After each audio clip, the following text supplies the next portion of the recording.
The story you are about to hear is true. Only the names have been changed to protect the innocent.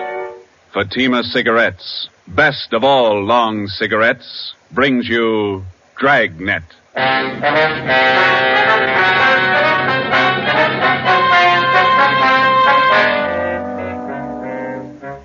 You're a detective sergeant. You're assigned to Narcotics Bureau. For 7 months, you've been working with federal and state agents in breaking a narcotics ring. You've apprehended the small fry. Next in the line, the big man. Your job, get him. If you want a long cigarette, smoke the best of all long cigarettes. Smoke Fatima.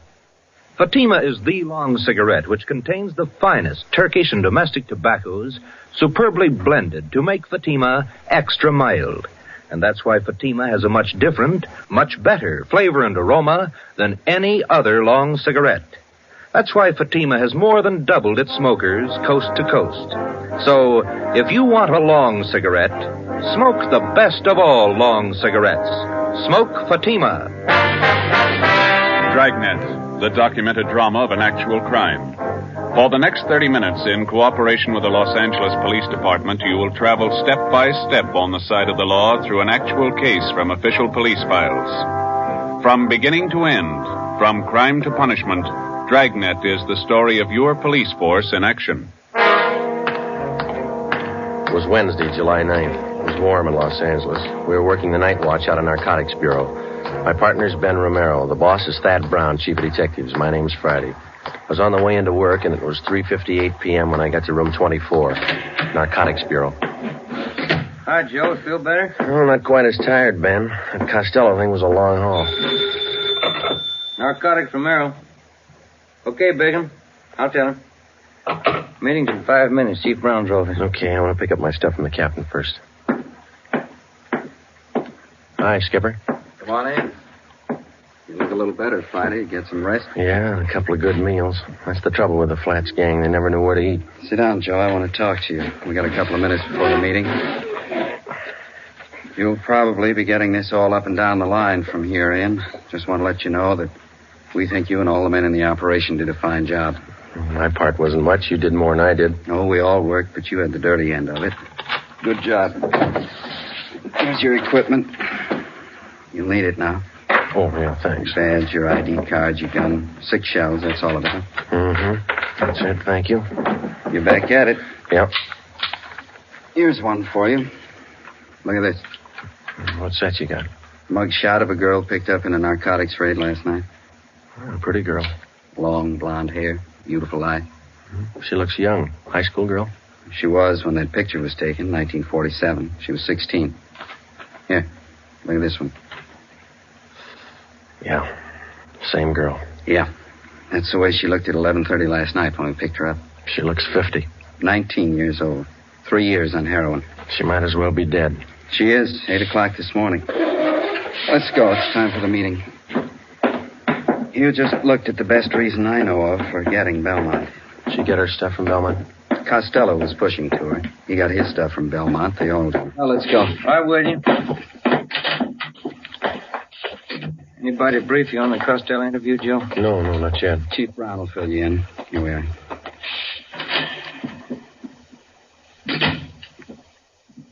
Chief? Gentlemen, come on in.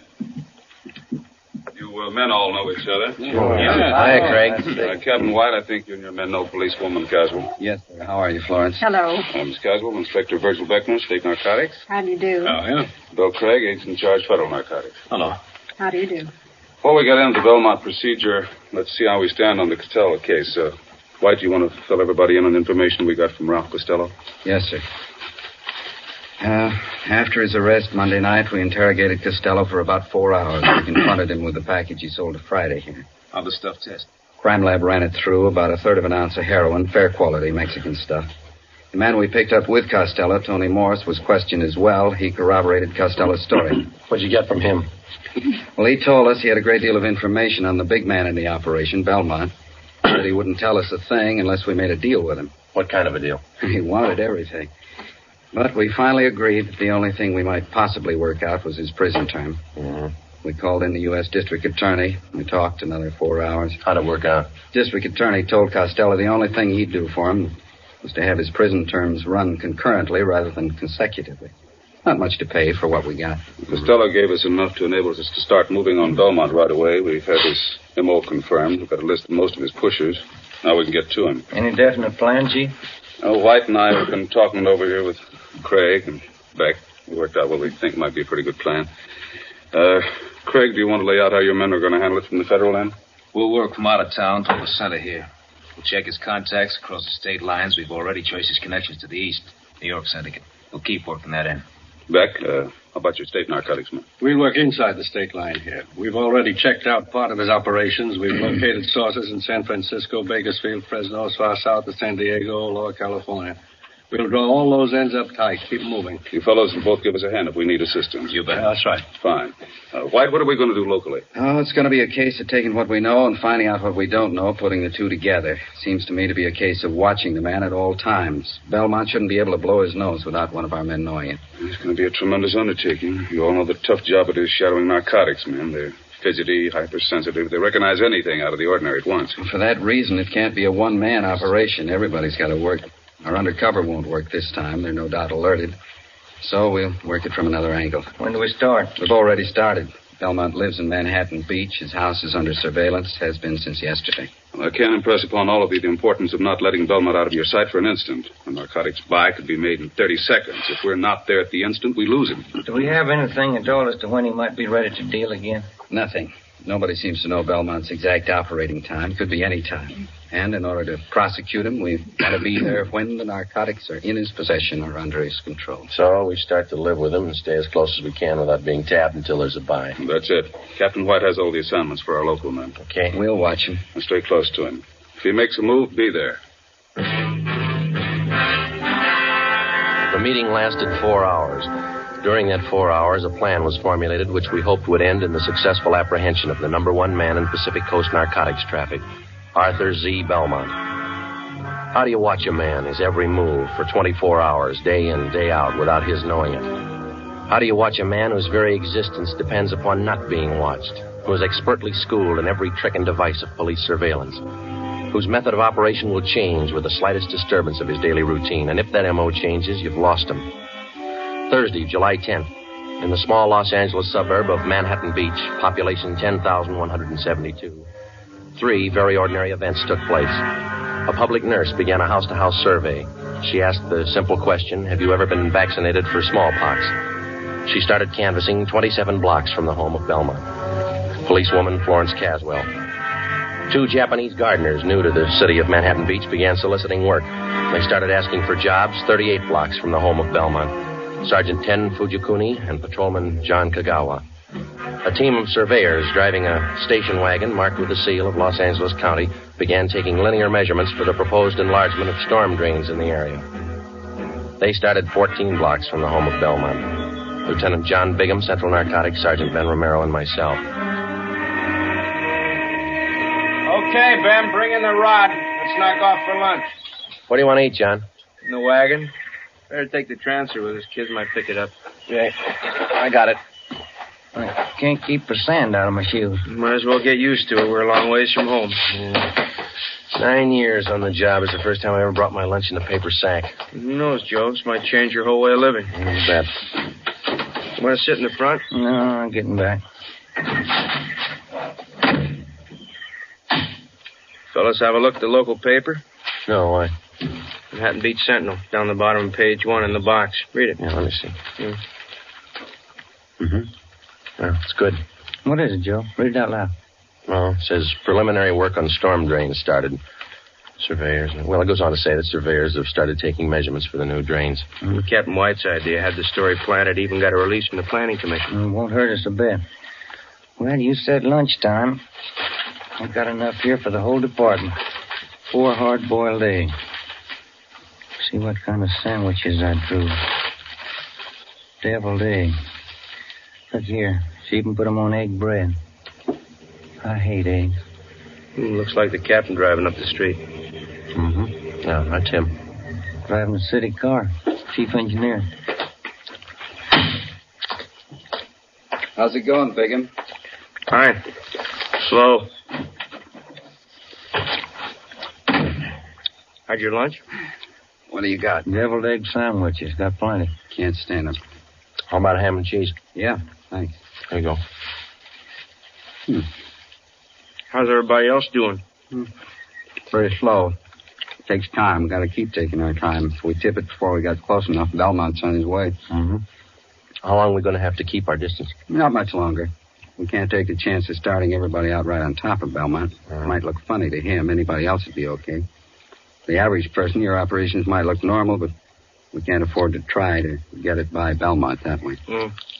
With a hop cutter, you never know. It's not so much that we don't know. We just can't take any kind of a chance. That's what I mean. He might have started right on Belmont's front lawn, and he's never got wise. But we wouldn't want to risk it. Belmont been out of his house today? On the go quite a bit. Left his house at 9:13 a.m., went down to the ShopRite market, bought a half-pound of bacon, 2 dozen eggs, loaf of bread, whole wheat. Sergeant Hodges waited on him. He's clerking in the grocery department. Yeah. Then he drove over to his neighborhood gas station, got a full tank of ethyl and 2 quarts of oil, 30 weight. Drove home, got back at 9:42. Are you still there? Yeah. About time you guys were back at it, huh? Right. Okay, Ben. You want to grab some of the gear? Yeah. Hey, Joe. Give me a leftover bread crust, will you? I'll give him to Seagull. Yeah, sure. Here you go. Well, foot by foot, we're getting closer to Belmont. Hope nobody tips it. Nobody should, unless you don't trust those gulls. We surveyed the city of Manhattan Beach for 5 weeks. Policewoman Caswell, posing as a nurse, continued canvassing. Everybody concerned with the job of standing watch over Arthur Z. Belmont carried out their routine day by day. Daily reports came in from everyone in the operation. These reports would be sifted at Central Narcotics and progress reports compiled for the use of those in the field on the Belmont case. All police cars, as well as city cars, such as we were employing, were equipped with 3-way radio communication. All personnel were in constant contact with one another. Wednesday, August 12th. It was the decision of Captain Lynn White that the idea of our posing as city surveyors had been exhausted. Further use of this could possibly arouse suspicion. Belmont lived at 1227 Ocean Avenue. 2 days before we were called off the surveying job, the city leased the private residence at 1216 Ocean Avenue. A van load of furniture was moved in. Drapes and curtains were hung. Regular deliveries of daily newspapers and milk were made to the house. To all outward appearances, the house was occupied by an average family. Actually, it provided another blind from which we could continue to observe Belmont. Shortwave radio equipment was installed in an upstairs room. Ben and I were assigned the night watch. Another car just stopped in front of Belmont's house. How many does that make? 3 cars. Just a minute. Yeah. A couple of guys getting out. Going up the front door. Where? Let me see, huh? Take a look. Watch curtain. Uh-huh. Yeah. Belmont answered the door. He's letting him in. Something's doing. What do you think? I don't know. You called Captain White, didn't you? Oh, an hour ago. Just after the first car pulled up. He'll park in the alley and come up the back way. I better check with everybody again. This portable seemed to warm up slower than our car radio. About the same. Here we go. Unit 140K to Unit 145K. 145K, go ahead. Just checking. Your location the same? That's right, Ocean Clipper. We got 3 cars to cover now. Stand by. Roger. Unit 140K to 143K. 143K, we got it. Standing by. Location still good? Same. Be talking to you. Stand by. 140K to 149K. 149K, go ahead. Stay put. We got 3 cars now. Yeah, we heard. Still the same spot. Standing by. Roger. Captain just pulled into the alley, Joe. Good. Belmont's porch light just went out. Mm-hmm. Let's see. 3 guys came in the first car, 2 in the second, 2 in the third. Is that right? Yeah, 7 all told. 8 counting Belmont. Maybe he's running for office. Joe, Ben, any changes since you called me? Another car. Mm-hmm. Anybody you know? It's too dark to see their faces. Uh-huh. Dodge Coupe, gray, black packet sedan, green Chevy. That might be for me. I told the office they could reach me, yeah. White. Yeah, Bigham. You must be wrong. You sure he's not lying? All right, thanks. Yeah. You sure Belmont hasn't left his house since you came on duty? Couldn't possibly. Not without somebody in the detail spotting him. He got out somehow. He made a buy. Captain White called the office and talked to Benny Arredondo, our narcotics undercover man. He confirmed the fact that somehow Belmont had a meet and successfully completed a narcotics transaction. None of us could figure how, and we didn't know when the meet took place. Arredondo told us that the buy had been made sometime in the past 10 hours. The arresting officers had recovered a portion of the narcotics, 2 bundles of heroin.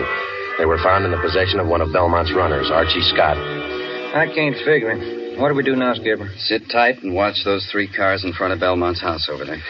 Maybe he didn't have to leave the house to make a buy. That's the way I got it pegged. Those cars down there, those are the first visitors he's had in the past 24 hours? As far as anybody knows, we watched it close. Sometimes it's like that. It looks like somebody's coming out over there. 2 guys. How many in there? 8, counting Belmont. All right, Friday. Get to the cars. Yeah. They started to move out yet? No. 5, 6, 7. That's all of them. They're heading for the car. Yeah. Looks like a 3-way switch. We'll see when they start to move out. Attention, all units and special details. Stand by. Here's the license numbers, Joe. Oh, good. I need those. Thanks. Green Chevy's headed south. Black Packard's going north. So's a Dodge Coupe. Uh-huh. Dodge turned left at the corner. It's headed east now. Got it. 140K to all units and special detail. Unit 149K. 149K, go ahead.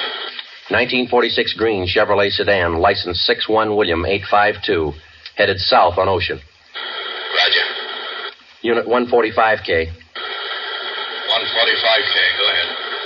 1947 gray Dodge Coupe, license 1 X-ray 1898, headed east on Clipper Street. Roger. 143K, come in. 143K, yep. 1939 black Packard sedan, license 6 Mary 6778, headed north on Ocean. Roger. Got him spotted. Could be a dry run. He couldn't afford to chance it either way. Nothing to do now but wait it out. That's right, and pray for rain. It was 8 minutes past 8 p.m. We sat back and waited for the reports to come in from the cars. At 8:25 p.m., 17 minutes after the alert was broadcast, Unit 149K reported in on the gray Chevrolet sedan. The car and its occupants were thoroughly searched.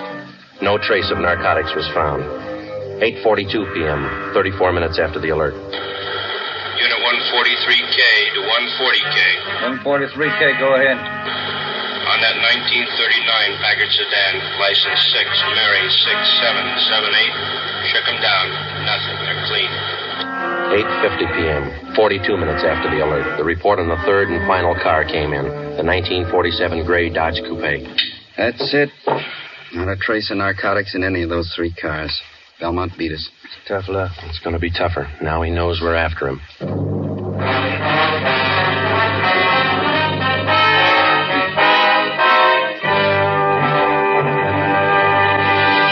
You are listening to Dragnet, authentic stories of your police force in action.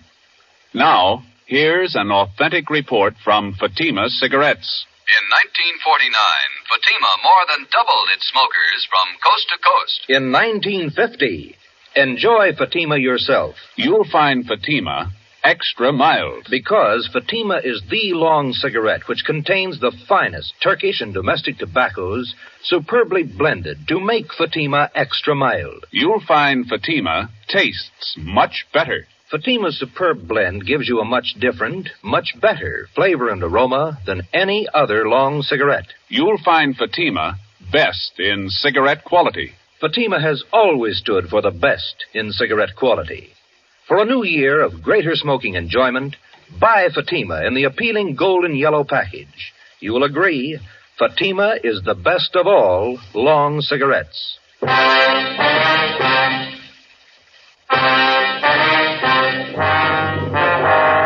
3-car switch.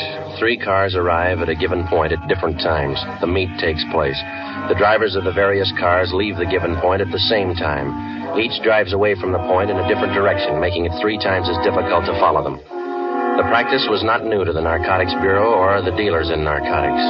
It usually includes the dry run, in which the actual mechanics of the narcotics are carried out, but neither the merchandise nor the money is on hand.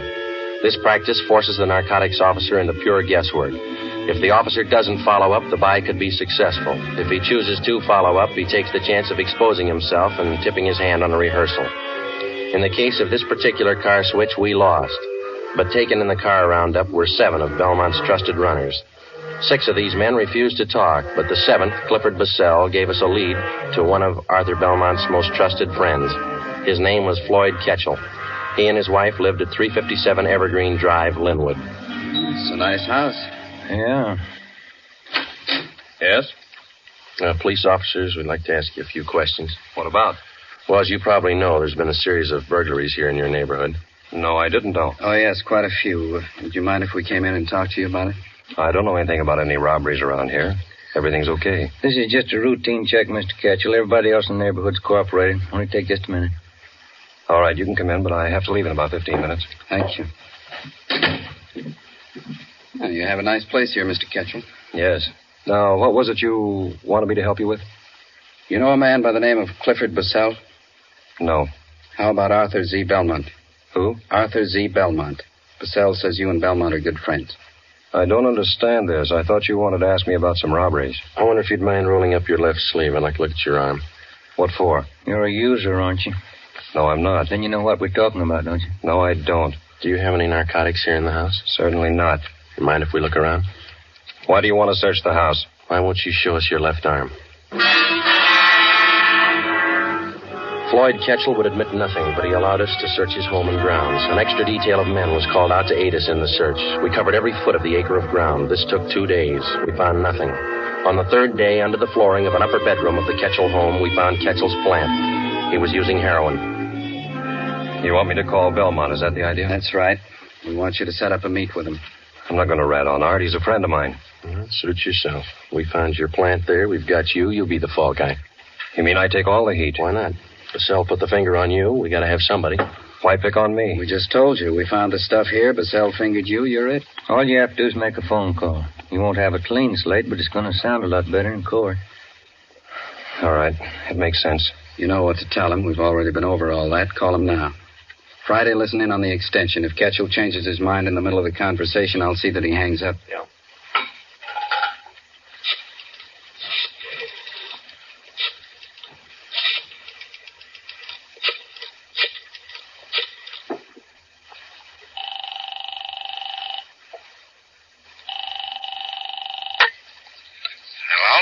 Hi, Art. Floyd Ketchel. Hiya, kid. Fine. How's Edna? She's fine, Art. Say, I got a friend on his way to Honolulu. Uh-huh. He wants to take a little package along. Gotta have it. You know him? Is he okay? Yeah. Old friend. You sure? Yeah. Have to be pretty careful. Got hit Wednesday night down the beach. Yeah? Who'd they get? Bissell and 6 guys from New York. Got off easy. It was a dry run. I didn't know that. Nothing in the papers. Hasn't hit yet. It will. How much do your friend need? Going to be in the islands for quite a while, so there's a couple ounces should do it. You got the money now? He's good. Can you swing it tonight? Boat leaves from San Francisco day after tomorrow. Hasn't got much time, has he? Okay, you want to pick it up? Yeah. All right if I bring him along? I want you to meet him. Good customer. If you're sure about him, yeah. 8:30 at the store. We'll be there, Art. 1,100 cash. Yeah. Better be okay, kid. He is. Better be. I had one dry run this week. I can have another. 3:22 p.m. We took Mr. and Mrs. Floyd Ketchel back to Central Division, where they were booked on suspicion of violation of the State Narcotics Act. 4 p.m. We met in the office of Chief of Detectives Thad Brown. You need $1,100, is that right? Yeah, that's right. How much was in the Secret Service fund? $223. Allotment for this month's all gone. Well, where'd you get the rest of it? Haven't got it all yet. Primera's the banker. How you got it figured, Ben? Well, let's see. I got it all written down here. First off, we got $223 cash. And these fellows all gave us their personal checks. Jack Donahoe and Robert gave us $200. Johnny Bacon put up $100. And Captain White's in for $150. Joe put in $35, and 22's all I could swing.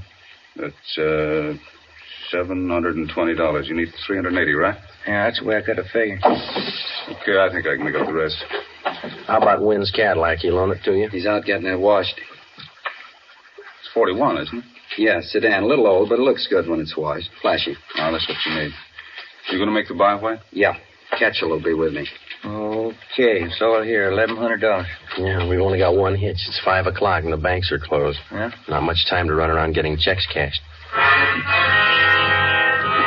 It was 5 p.m. We had 3 hours to cash $720 in personal checks. We split up and covered every possible place in the city where we were known and where we knew they would cash them. By 7:45 p.m., we had the $1,100 in cash. The serial number on each bill was listed and the money turned over to Captain White. The scene of the meet was a hardware store on East 9th Street, which Belmont used as a front. Belmont's hardware was located in a small neighborhood shopping district. On Friday nights, the stores remained open until 9 p.m. Promptly at 8:30, Captain White and Floyd Ketchell pulled up in front of the store and went in. Ben and I waited in our car a half a block down the street. It was 8:35. There they are. They're coming out. Must have made the buy. Starting the car. Here they come. Watch for the skipper's signal, huh? Yeah. There it is. Let's go. Okay, pull over here. Come on.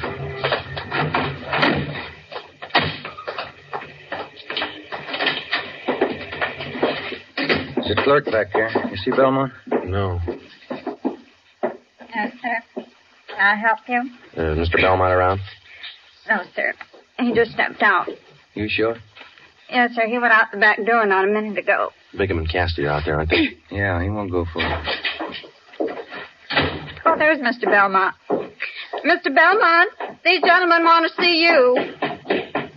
Running up the stairs to mezzanine. Come on. All right, Belmont. Wait a minute. What's that barrel? Watch it. Look out! Pushing that barrel down the stairs. All right. Let's go. Come on. There he is. He's trying to reach that skyline. Belmont, get on. You'll never make it. Slipping, Joe. Belmont!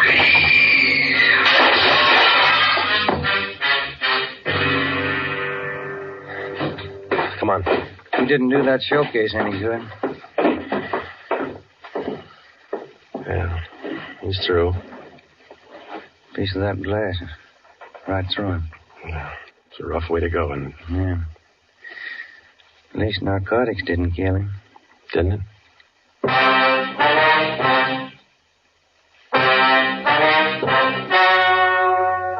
The story you have just heard was true. Only the names were changed to protect the innocent. On December 10th, 1948, trial was held in Superior Court, Department 87, City and County of Los Angeles, State of California. In a moment, the results of that trial. It's amazing how many long cigarette smokers are changing to Fatima. Here is the actual report. From coast to coast, Fatima has more than doubled its smokers. Yes, more and more smokers every day are discovering that Fatima is the best of all long cigarettes. Smokers find Fatima has a much different, much better flavor and aroma than any other long cigarette. They find that Fatima is extra mild because it's the long cigarette which contains the finest Turkish and domestic tobaccos superbly blended to make it extra mild. Enjoy extra mild Fatima yourself. Best of all long cigarettes. 12